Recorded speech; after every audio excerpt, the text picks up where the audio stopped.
There's a well-founded principle of homiletics that a preacher should not take much of the sermon speaking about himself or herself. That's a good principle, and I'm totally going to ignore it at this point.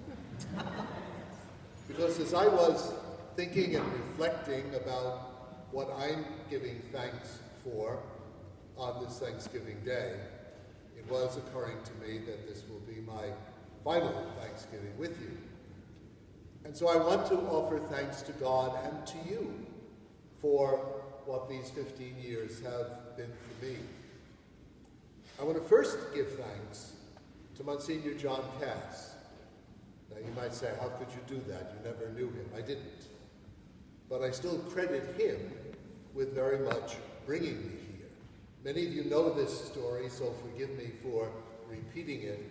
But when I realized I had the opportunity of leaving working full-time at the diocese and would be able to apply to come to a parish, there were several that I was looking at, and I needed to make a decision which one to apply to the bishop for.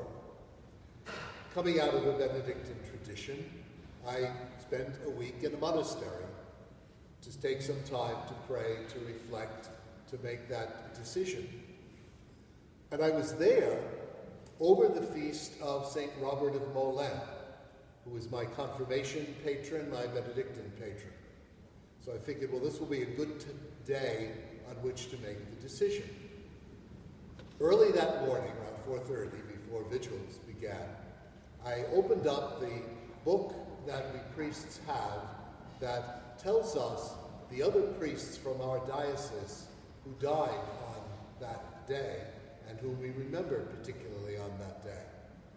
I opened the book, and whose name do I see? John A. Cass. And as soon as I saw that, I said to myself, well, I don't need to think about this anymore. It's set, far from beyond me. And so I'm thankful to him. And John, I hope that I've done something of what maybe you wanted me to do over the 15 years. The second expression of thanks I want to give to all of you as a community for accepting and receiving me here. Because there's a story that goes with that. Shortly after I made my application, the diocese had its open meeting. A number of you were at, in which they asked, well, what are the qualifications you're looking for in a new pastor?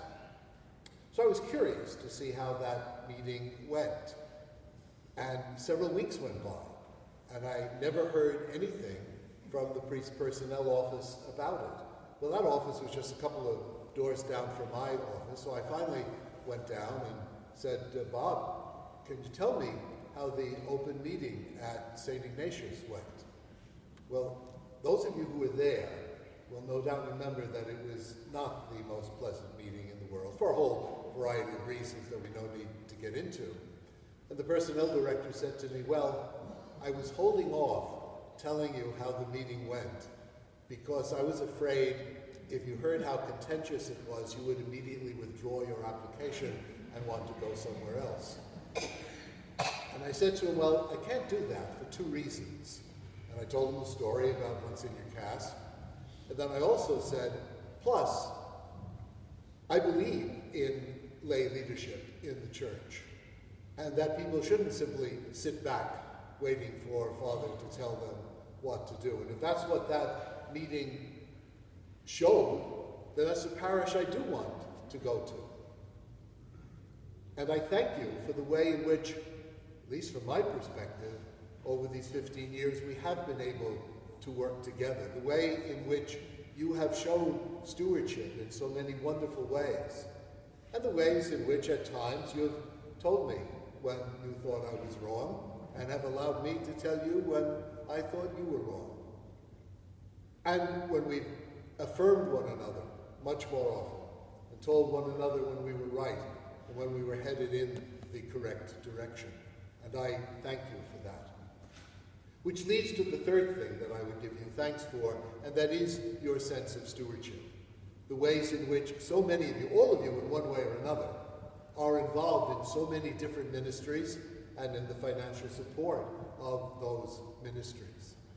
And I trust very much that that will continue even as a community we move, you move, into a challenging time of the yoking of parishes, which is the fourth thing.